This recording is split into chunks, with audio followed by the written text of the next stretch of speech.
As votações lá é tudo assim. O cara tá preocupado com o que ele vai perder. Como é que você acha que um político vai votar uma reforma política que vai mudar para cortar os privilégios deles? Para cortar o motorista, o auxílio moradia dele? A hora que o pessoal se der conta que para produzir precisa da autorização de quem não produz nada.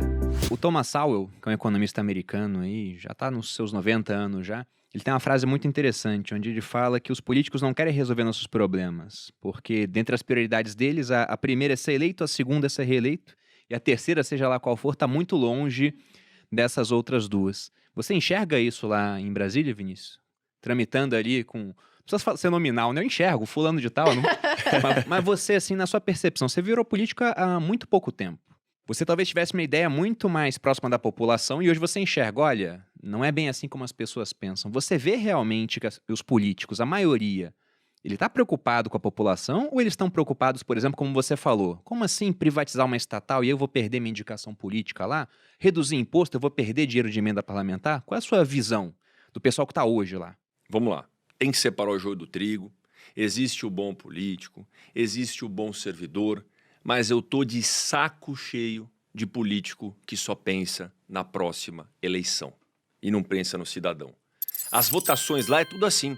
O cara tá preocupado com o que ele vai perder. Como é que você acha que um político vai votar uma reforma política que vai mudar para cortar os privilégios deles, para cortar o motorista, o auxílio moradia dele, para sobrar mais dinheiro para a população, para a saúde, para a educação, para a segurança? Não vai.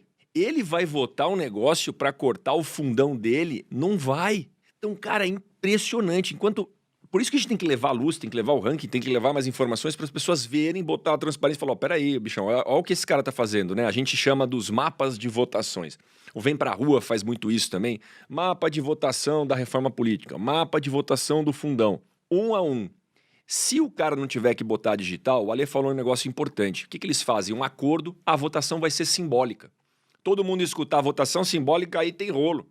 Porque tá protegendo o cara de botar o dedinho dele lá e a gente saber exatamente como cada deputado votou. Mas mesmo assim, antes disso, a gente faz um mapa de votação. Pega as declarações deles nas redes sociais e a gente já vai sabendo quem é a favor, por exemplo, de cortar o fundão, quem se manifestou contra cortar o fundão e quem tá indeciso. E aí bota lá o bola da vez. E aí, população...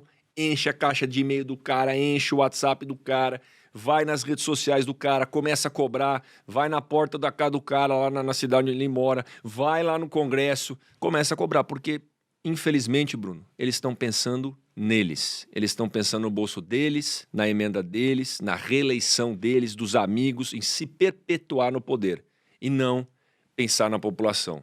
É triste dizer isso, né? Mas é o que acontece no Brasil.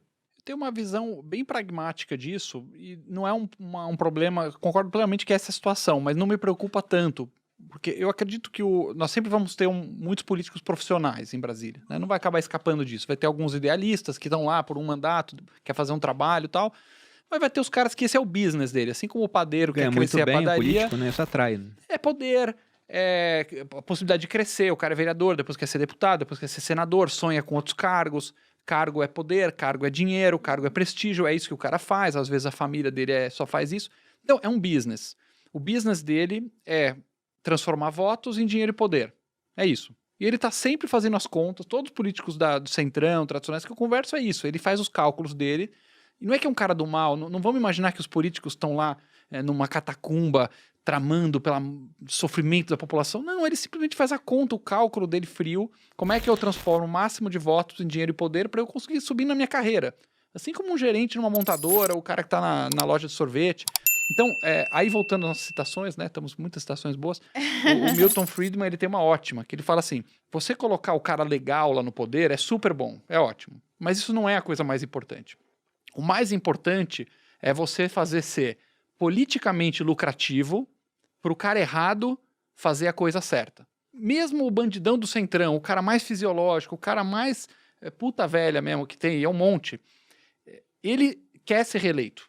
Então, se a gente consegue ir modificando o sistema de forma inteligente para que ele seja pressionado e que ele tenha que votar as coisas certas, se posicionar do jeito certo, ele vai fazer. Se isso for politicamente lucrativo para ele vai fazer.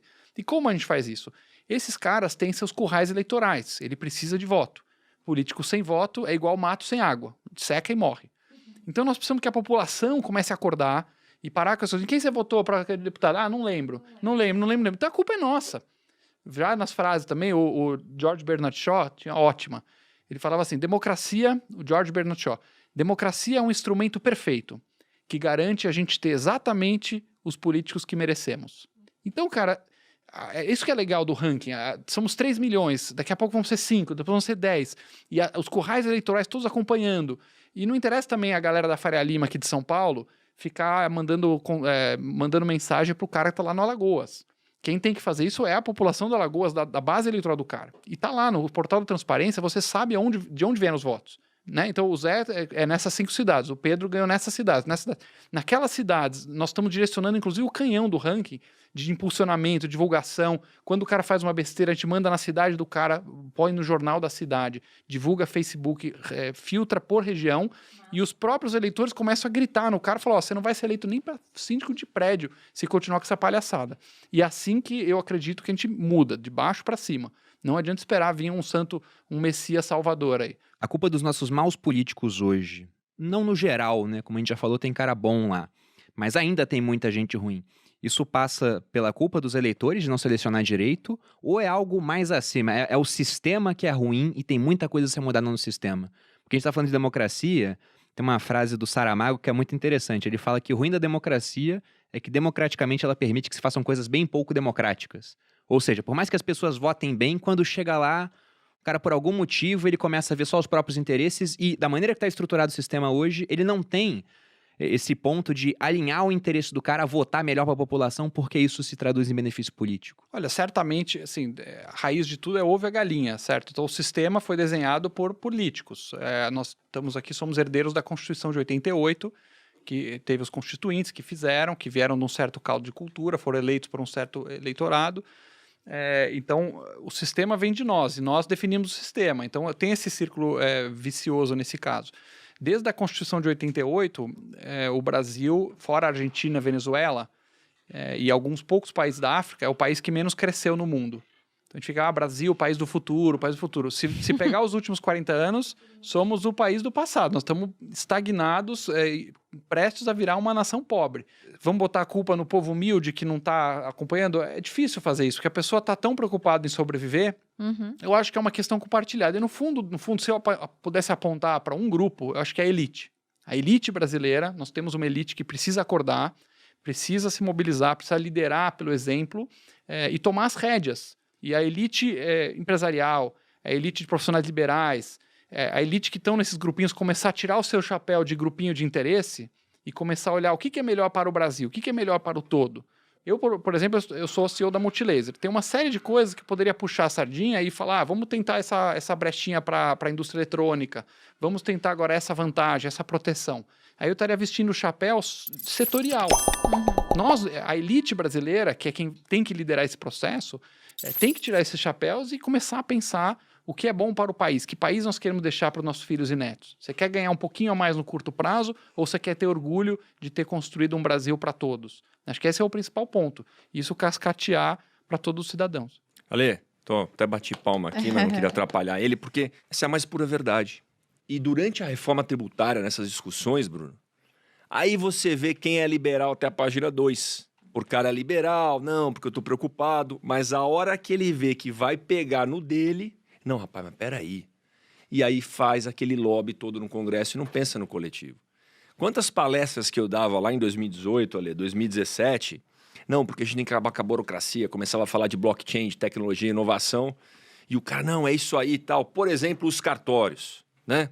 Tem o registro de imóvel, tem um monte de tipo de cartório. Dá pra gente começar a ganhar. Rapaz, aí levantava um, porque era o cara do cartório. E aí, não, peraí, não, cartório não, por causa disso. E aí começa a discussão. Então, são os liberais até a página 2. Você vai pensar em todo mundo ou não? Ou vai pensar só no seu? E aí uma elite omissa que, tá tudo bem comigo, minha família tá bem, os filhos tá bem, o cara tá um pouco se lixando pro Brasil, vai embora do Brasil, ou vai empreender, vai fazer coisa em outro lugar. Esse pessoal que tem que trabalhar mais aqui.